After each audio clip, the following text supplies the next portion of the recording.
მაღაზია გაძარცვეს. ეჭმიტანელები არიან დათო, ლუკა და გიორგი.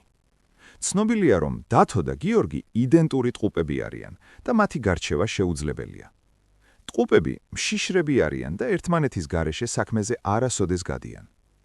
ლუკა ძალიან თამამია და თანამონაწილეებს ვერ იტანს, მხოლოდ მარტო მუშაობს. გაირკვა, რომ ძარცვის დროს ერთ-ერთი ტყუპი ბარში სვამდა. თქვენი აზრით, ვინ არის დამნაშავე?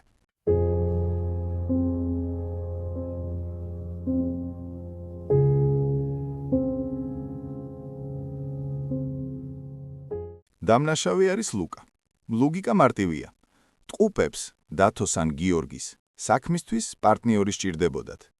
ლუკა მათთან არ იმუშავებდა, რადგან მარტო მუშაობს. ერთმანეთთან კი ვერ იმუშავებდნენ, რადგან ერთ-ერთი მათგანი ძარცვის დროს ბარში იყო. შესაბამისად, ტყუპები გამოირიცხნენ და დამნაშავე მხოლოდ ლუკაა. მაღაზია გაძარცვეს. დაკითხვაზე დათო, ლუკა და გიორგი მიიყვანეს. დაკითხვის შედეგად დადგინდა. თუ ლუკა უდანაშაულოა, მაშინ გიორგიც უდანაშაულოა. თუ გიორგი უდანაშაულოა, მაშინ ლუკაც უდანაშაულოა. თუ დათო დამნაშავეა, მას აუცილებლად ჰყავდა თანამონაწილე. თუ დამნაშავე ზუსტად ორია, ერთ-ერთი მათგანი აუცილებლად დათოა. თქვენი აზრით, ვინ არის დამნაშავე?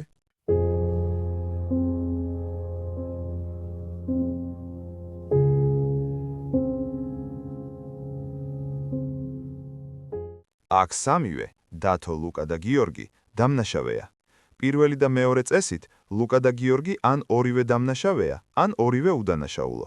თუ ორივე უდანაშაულოა, მაშინ მხოლოდ დათო რჩება, მაგრამ დათო მარტო არ მუშაობს. თუ მხოლოდ ლუკა და გიორგი არიან დამნაშავე, მაშინ მეოთხე წესის მიხედვით დათოც მათთან უნდა ყოფილიყო.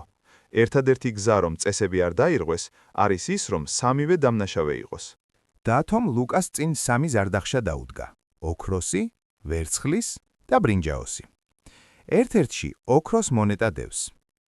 თითოეულზე თითო წინადადებაა დაწერილი. ოქროს ზარდახშა. მონეტა აქ არის. ვერცხლის ზარდახშა. მონეტა აქ არ არის. ბრინჯაოს ზარდახშა. მონეტა ოქროს ზარდახშაში არ დევს.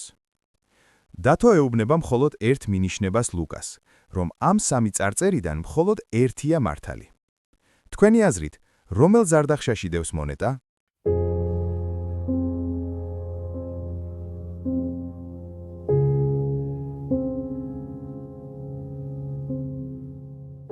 მონეტა ვერცხლის ზარდახშაშია, რადგან დათოს მინიშნების თანახმად მხოლოდ ერთი წარწერა უნდა იყოს სწორი. აქედან გამომდინარე, ბრინჯაოს წარწერაა მართალი, რაც ზუსტად ემთხვევა პირობას. ნებისმიერ სხვა შემთხვევაში, თუ მონეტას ოქროში ან ბრინჯაოში ჩავდებთ, ერთდროულად ორი სიმართლე გამოდის, რაც აკრძალულია. ორი ძველი მეგობარი, დათო და ლუკა, წლების შემდეგ ქუჩაში შეხვდნენ ერთმანეთს. მოკითხვის შემდეგ დათომ ლუკას შვილების შესახებ ჰკითხა. გავიგე, სამი შვილი ჰყავს, რამდენი წლისები არიან? ლუკამ უპასუხა: მათი ასაკების ნამრავლი 36 სწოლია. დათო დაფიქრდა და უთარა: ეს საკმარისი არ არის, ბევრი ვარიანტია. ლუკამ ხელი გაიშვირა იმ სახლისკენ, რომლის წინაც იდგნენ.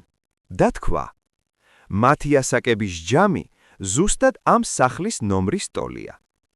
დათომ შეხედა სახლის ნომერს, კიდევ დიდხანს იფიქრა და ისე უთხრა: მაინც ვერ ვიგებ, კიდევ ერთი მინიშნება მჭირდება. ლუკამ ბოლო მინიშნება მისცა: ჩემი უფროსი შვილი ცისფერ თვალებაა. ახლა ყველაფერი ნათელია. მან უკვე იცოდა ბავშვების ასაკი. თქვენი აზრით, რამდენი წლისები არიან ბავშვები?